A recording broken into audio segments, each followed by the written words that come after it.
Hello, I'm back. Time now is about 6:03 in the evening, July 25, 2025. So, ito yung scenario dito sa top of our resort, which called Moonrise Sea View.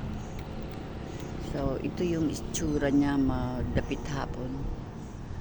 Napaka peaceful and maganda, tahimik. Tapos ito yung swimming pool na pinupuntahan namin pag umaga. So at the back, yun yung bundok. Yan, yun ang room namin, itong isang to, and the other side is my cousin's room.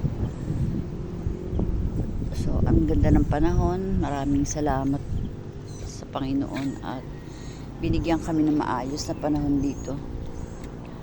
Ay, ang sarap niya. Ang sarap dito magpahipahinga.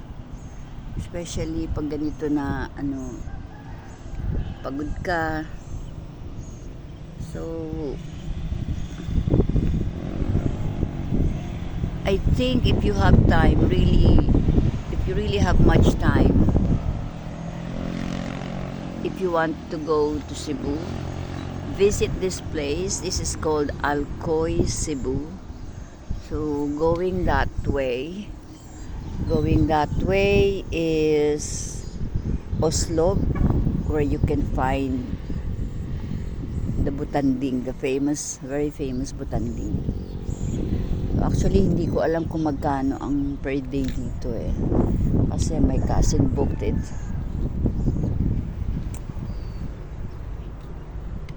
Napaka peaceful ng lugar, and I think pwede rin naman mag swimming dito kahit hanggang alas 9.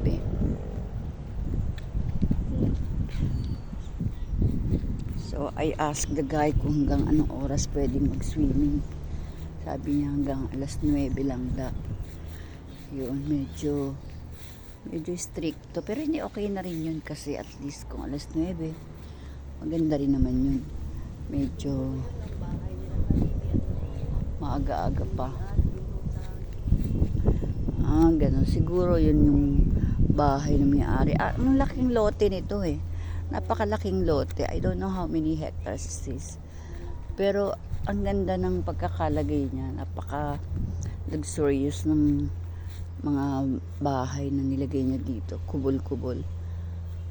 So, masyado siyang magarbo. Yan. Ganda, di ba? Yan. So, ayan, may duyan siya doon. Doon over there is the resort's restaurant. Meron silang food doon. Ayun lang, masyado silang mahigpit. Hindi ka pwedeng magdala ng food dito sa loob na galing sa labas. You have to pay for the food. Pagka meron kang bibiling pagkain, kailangan medyo itago mo. Kasi kung hindi, bigyan kanila ng penalty. O kaya mag-charge sila ng malaki. Ngayon, ito. Okay guys, thank you. Sana nag-enjoy kayo sa aking munting video. Bye!